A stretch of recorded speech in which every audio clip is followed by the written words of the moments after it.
সুপ্রিয় দর্শক, সিরিয়ার প্রেসিডেন্ট বাশার আল আসাদ প্রায় 2 যুগেরও বেশি সময় ধরে শাসন করছিলেন এবং তার শাসন আমলের ব্যবস্থাপনা ছিল পুরো বাংলাদেশের মতোই। বাংলাদেশের স্বৈরশাসক শেখ হাসিনা যেমনভাবে তার দেশকে শাসন করেছিলেন তেমন পন্থাই চলছিলেন সিরিয়ার প্রেসিডেন্ট বাশার আল আসাদ।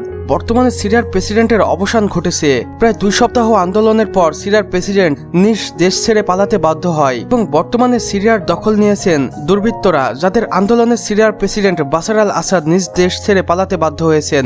মধ্যপ্রাচ্যের দেশটিতে রাশিয়ান বাহিনীর উপস্থিতি রয়েছে, কিন্তু এত কিছুর পরেও বাশার আল আসাদকে কোনোভাবেই বাঁচাতে পারল না তারা।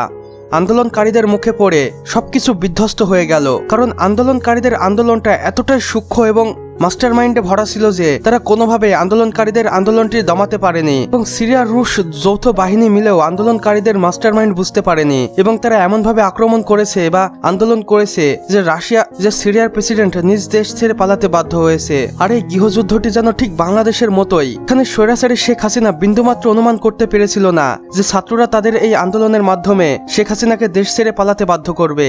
যদিও বাংলাদেশের প্রথমত আন্দোলন ছিল কোটা আন্দোলন এবং তারা কোটা বাতিল চাইছিল ছাত্ররা, কিন্তু সরকার সেটা মেনে না নিয়ে ওড়াধরা গুলি চালিয়েছিল ছাত্রদের বুকে। এতে অনেক ছাত্র মৃত্যুও বরণ করেছিল।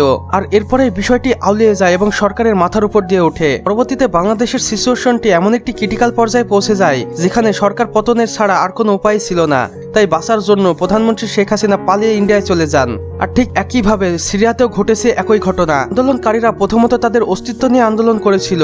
পরবর্তীতে সিরিয়ান সরকার বাশার আল আসাদ যখন কোনো কিছু তোয়াক্কা না করে ওড়াধুরা সেই সকল আন্দোলনকারীদের বুকে গুলি করে, তখন বিষয়টি আরো আউলিয়ে যায় এবং সবাই একজোট হয়ে যায়। পরবর্তীতে বাংলাদেশের মতোই ঘটনাটি ঘটে যায়, যেখানে সিরিয়ার একজন সাধারণ নাগরিককে গুলি করলে অপরজনের হাঁটে না বা সরে না, সেও বুক টান টান করে সামনের দিকে এগিয়ে আসে। সাধারণভাবে আন্দোলনের ঘটনাটি বদলে যায় গৃহযুদ্ধে, যেখানে সিরিয়ার সব মুসলিমপন্থী নাগরিক একত্র হয়ে যায় এবং তারা রাজপথে রওনা হয়। কোনো কিছুই তাদের বাধা হয়ে দাঁড়াতে পারেনি।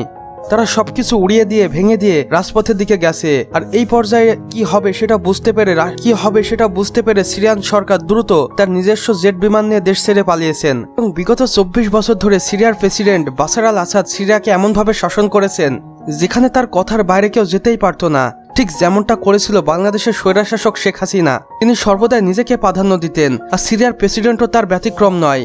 আর এটাই তাদের পতন হলো। এবং সর্বপ্রথম বাংলাদেশ এবং সিরিয়ার মতো একটি পতন আমরা দেখেছিলাম শ্রীলঙ্কায়, যেখানে একই অবস্থা হয়েছিল।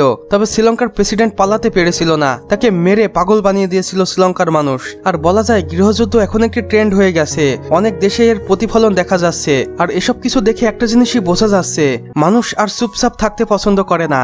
তারা অবশ্যই স্বৈরশাসকের বিরুদ্ধে লড়বে এবং বিজয় অর্জন করবে। এবং অনেক বিশ্লেষকরা মনে করছেন বর্তমানে আমরা এমন এক পর্যায়ে এসে গেছি যেখানে কোনো স্বৈরশাসকের শাসন আর কেউই কোনোভাবে মেনে নেবে না, সে যে দেশেরই প্রেসিডেন্ট হোক না কেন। এবং সিরিয়ার প্রেসিডেন্টের এমন পতনের পর অনেকেই ধারণা করছে উত্তর কোরিয়ার প্রেসিডেন্ট কিম জং উনের সাথেও নাকি এমন কিছু হতে পারে, কারণ তিনিও তো স্বৈরশাসক কম নয়, তিনি তার নিজের মর্জি মতো দেশ চালাচ্ছেন।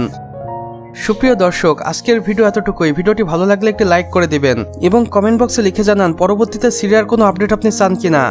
আর চ্যানেল একদমই নতুন হয়ে থাকলে অবশ্যই সাবস্ক্রাইব করে পাশের বেল আইকনে ক্লিক করে দিন। সম্পূর্ণ ভিডিও দেখার জন্য আপনাকে অসংখ্য ধন্যবাদ।